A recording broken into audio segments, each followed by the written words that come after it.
happening right now with Iran and Israel's fragile ceasefire appearing to hold.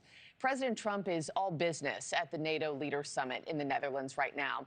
Let's take a live look at Tel Aviv, a site that many in the region have been hoping for. You know, you see this calm skies, bluebird skies over Israel this morning. But President Trump addressing his decision to strike Iranian nuclear sites as he urges allies to boost their defense spending. We have live team coverage on the president and the ceasefire this morning. Let's start with NewsNation's Tom Dempsey, who's live for us at the White House. Tom, the president with some strong words about his decision to strike last weekend.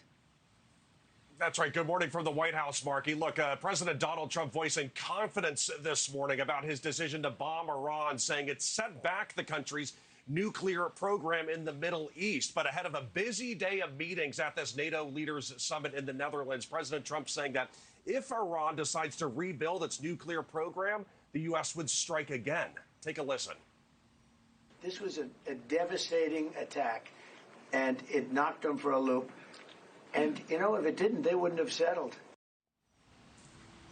Now, we know in addition to high-stakes talks on the Middle East, Ukrainian leader Vladimir Zelensky's team has confirmed he will meet with President Donald Trump later today. And as part of today's agenda, President Trump will hold meetings with some of the other world leaders a part of this summit, possibly to talk more about the Israel and Iran war. Military spending also is a big issue this year, with President Trump pushing other countries, a part of NATO, to contribute at least 5% of their GDP to defense spending. Already this morning, we've seen NATO's Secretary General praise President Donald Trump for his push for that GDP and defense spending plan. Spain, being a member of NATO, has pushed back against that idea, but President Donald Trump has criticized Spain, too, describing the country as a weak player.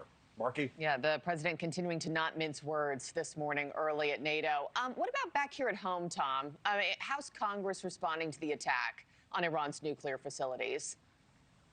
Well, on one side of this, you have Democrats voicing a lot of outrage, particularly because there were supposed to be some special briefings on Capitol Hill this week about information about those U.S. strikes against Iranian nuclear facilities. They got postponed to later this week at the last minute. And now Democrats are voicing concerns about a lack of information, they say, and transparency with this conflict. Democrats have raised concerns about those surprise weekend strikes by the U.S. military in Iran happening without congressional approval as well.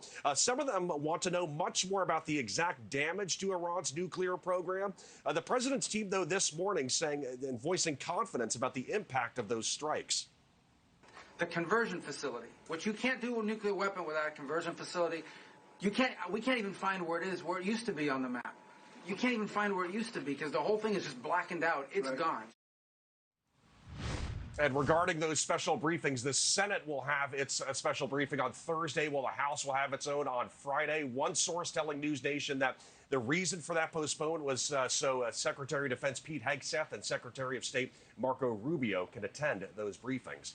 Thank you for watching. Subscribe below and download our NewsNation app right now on your phone, and you will get fact-based, unbiased news for all Americans.